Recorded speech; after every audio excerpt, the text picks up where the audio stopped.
Ito ang bunga ng aking pagsisikap na nagkaroon ng sariling bahay at motor dahil sa pagiging pusong andoks.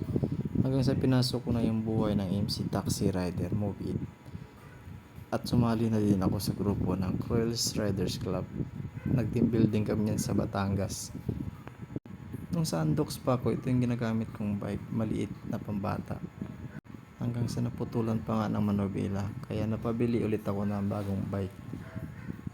Tapos nasira din, nabutasan ako ng gulong, kaya pina-repair ko. Kaso parang gusto ko mag-upgrade ng bagong bike, kaya napapili ulit ng bago para may magamit sa pang-araw-araw na biyahe sa pagpasok sa trabaho.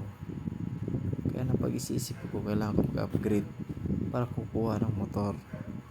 Kaya ayun, nag-ipon na lang din ako para magpili yung motor. Kaso nga lang, ito lang din yung kasya, yung laman ng iniipon ko. At lahat ng pangarap natin may dahilan at para makuha ito. Kaya yun, biniyaan nga ako. Nakuha ko yung Rederon 50Fi na pangarap ko.